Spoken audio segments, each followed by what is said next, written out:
Hello, everybody, and thank you for tuning in to the Liberty Report. With me today is Daniel McAdams. Daniel, good to see you. Good morning, Dr. Paul. Well, this morning we had some news that hit the wires as we woke up, having to do with a Russian plane being shot down, at least the news says, by the Turks. And I guess somebody might argue that's a little bit of escalation. That's one of our concerns has been that, the more people get involved over there, including ourselves, the more likely is the war will escalate, and it looks like that could be happening. But as happens so frequently at the beginning when this breaks, you can't be 100% certain on who the pilots were and who shot the missiles and who were flying the airplanes and this sort of thing. But we do know a little bit about this. I think we can with certainty know that a Russian jet plane got shot down and possibly both pilots killed, but we're not even sure of that. Yeah, we're pretty sure now because both the Turks and the Russians have said it was Turkish F-16s who shot down a Russian Sukhoi 24 fighter. The Turks claimed that it had ventured into Turkish airspace. They provided a radar picture that showed there's a little finger of Turkey over which they claimed that the planes passed. It would have been simply a matter of seconds if they had crossed into Turkish airspace. So it is considered quite an escalation, quite a dramatic response, because normally even in the most extreme circumstances, you might fire a warning shot or something of that nature, but to actually shoot down the plane is considered a pretty dramatic response. I've been concerned for a long time, especially since 2011 when the current administration announced Assad had to go, which I thought, well, this is going to be a lot of trouble, although we've been involved over there for a long time, setting the stage for this, both in Afghanistan and Iraq. And this thing has continued and escalated, but the problem is still knowing how much we're involved. What I'm concerned about now is what can this get into? My immediate response to some of this when I hear these news is to look at the financial market. Financial markets tell you a whole lot, and if it were World War III, the markets would have acted differently. The markets actually they reacted, but they were rather subdued. That doesn't give us any reassurance because this is still very, very serious, but it's not quite like, oil doubled in price and the oil lines would be closed down and the Russians would be sending in the tanks, this sort of thing. But it still is rather serious, and the other thing that concerns me is the fact of an entangling alliance that we've had since World War II. It's called NATO, which had a purpose at one time quite different than it is now. Now it's just to try to aggravate the Russians, and they did that in Ukraine and Europe and putting our missiles in. But Turkey's in NATO. I wonder what the possibilities might be that they're going to go to NATO and say that we need help. The Russians overstepped their bounds and we're in a conflict with Russia right now. In fact, they've done exactly that. Turkey has called for an emergency meeting of NATO this afternoon as if they were the ones that were attacked. But already some NATO members are expressing some concerns about the Turkish behavior. For example, the Czech Prime Minister Zemin said this is really out of bounds to shoot down the plane. They're concerned. The U.S., from what I could tell before we went on airtime, has not commented at all. And the real question remains, and you can get both sides. Some say that the Turks would never have done this without U.S. permission, and others might claim that the Turkish President Erdogan felt emboldened by his recent electoral victory and may have wanted to forestall what he saw was a very successful Russian effort to turn back the regime change tide in Syria. Well, I don't have any proof, but I would tend to be very suspicious that the Turks wouldn't do this without, quid pro quo and an understanding with the United States. It's just not likely to happen. But the other thing that raises the question is, once again, who are all these people? We have ISIS and Al Qaeda, and we have the Russians, and we have the Americans in there, and yet could it be? And I think you might have even made this suggestion. it may well be that that Russia was doing a pretty good job in defending an ally and going really closer to the rule of law.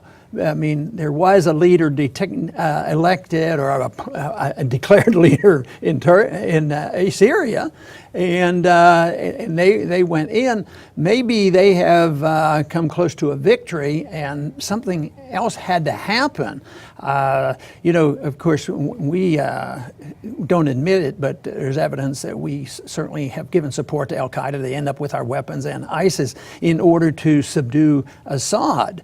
But maybe Assad has made some gains, and I think most people would agree that they have made gains. They don't have Syria back again, but this may be an escalation out of desperation. Well, Russian President Putin made a very angry statement this morning where he claimed that we had set up a method to communicate so that these things wouldn't happen, and he said that the Turks had stabbed him in the back by doing this, despite the fact that they had some communication.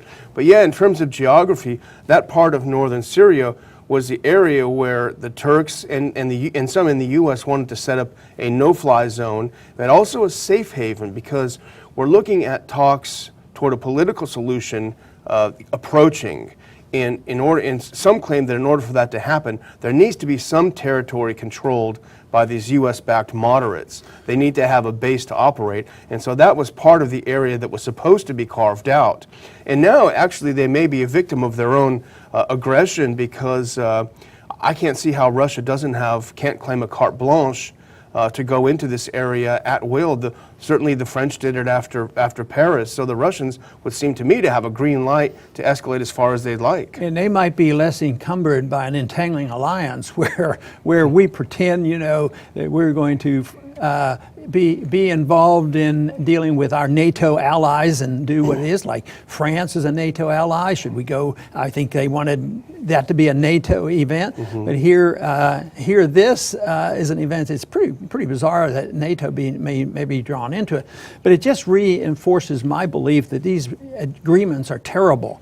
Because my argument is that you shouldn't be able to amend the Constitution through a treaty, and these are really a preemptive declaration of war. That means if there is an attack, we promised that we would go to war, and nobody would ever consider not going to war if they were indeed really attacked. And how can one generation make these declarations on the next generation? But generally that's the case when it happens in economic policies. We pass on debt to the next generation. We pass on bad foreign policy, and people become so unaware of it. But right now, I'm sort of concerned about the use of the problems we have over there, just as another reason to excite the American people into further expanding the war.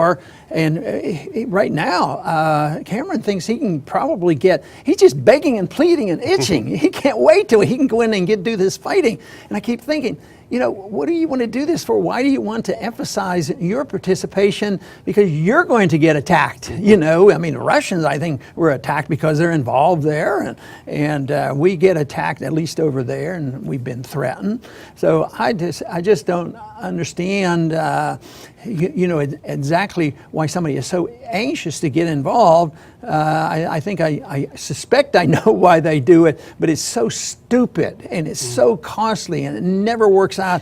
And guess what? You end up with this problem of escalation. And I guess the big question now is this going to quiet down in a week, or wonder what the worst thing that could happen here? Wonder what the worst thing could be that Putin might do in the scheme of settling this and calming it down. Yeah, I think the response would probably be asymmetric, would be something different, maybe arming the Kurds or something. But when you're talking about the war frenzy, it's interesting. I was watching your old sometime ally, sometime nemesis, Barney Frank, was interviewed, and he made a point that I think you would agree with, which is that he's not seen Americans stirred up into a war frenzy this much since 9/11, may even surpass 9/11 in the war frenzy. So it really is incredible. But with regard to the attack itself, Putin claimed, and it's a good point, that he's never accepted that they've gone into Turkish airspace, and it's not settled. But let's just say, even if they did, Putin claimed we're out there attacking ISIS. Why would you down our plane? I thought ISIS was the enemy. What's going on here? Yeah, he's in the driver's seat there in the so-called moral high ground, if there is such a thing. He wants to go after ISIS. It seems like we don't like that because we pretend ISIS is the real enemy, but ISIS is also our subtle ally to help get rid of Assad. So maybe our government and a few others ought to just give up. Just let Assad be alone for a little bit, and see what happens. But it just seems like if the world is a little bit quiescent with an ongoing war, it seems like certain people on both sides of the equation, the East and the West, United States and Europe, they just have to have something to go. Like Ukraine. I wonder, Ukraine just pops out of nowhere and says, we're going to get rid of this guy. And they stir up trouble. Assad has to go. He's a bad guy. Saddam Hussein, he has to go. And create a monsters of a situation over there, and so on and on. And the worse it gets, and the immediate thing is bomb. I think some of those candidates right now, they want to escalate, not want to. And you say, well, those are just the Republicans, except for one, that might not want to do all this bombing. But what are you going to do? Go with Hillary because she might have a little bit better approach to this? She's probably as bad as all the neocons. Oh, she's called very, very much for the no-fly zone, and Americans don't understand the implications of that because, ISIS and all of the other Al-Qaeda, they don't have planes. A no-fly zone is only directed toward the Russians and the Syrians. They're the only ones non-NATO there that have planes. Yes. Well, anyway, this is a serious situation, and everybody will be talking about it today. And of course, the resolution of this will not come quickly, and exactly what happens we don't know. And even though I make the case that some of the danger that they talk about is blown way out of proportion, I fear my own government a lot more than I fear an invasion by a foreign government taking away our liberties. Our government takes away our liberties. There's no invasion that does it. It's under war conditions that our liberties are taken away. Just think, our reaction to 9/11. Yes, we should have had a reaction, and we should have done something. Of course, we should have reanalyzed our foreign policy. But the real reaction that hurt was we became, our government became the enemy of our freedoms. And now we're a lot less free. And right now, let's hope Barney Frank is wrong that the warmongering isn't worse than it was after 9/11. That means we are open to it. But other countries are doing the same thing. We have to follow the United States. We have to have more Patriot Act programs and NSA spying. And it looks like we're self-destructive. And of course, there's no need for this. If people had a proper understanding, I still believe that if you had an out-and-out vote of the American people or the people of the world and just said, is war good? Is this good that we do this? Oh yeah, I just love war. No, I think people want peace, but they get badgered into it with the propaganda, the government propaganda, and the control that the military-industrial complex has, and the hatred that they can build up, and then the use of religion to get people antagonistic against each other. But I still believe that it's a more natural thing for people to want to have peace than, and it's a minority that want the war, but they instigate it and they arouse these fears in the people, and I think a lot of that is what's going on. So I think the more that people are informed about what's happening, the better judgment they can make. But it shouldn't be considered unpatriotic to question your own government's policies. That's what we need to do today more than anything. I want to thank everybody for tuning in today to the Liberty Report, and please come back soon.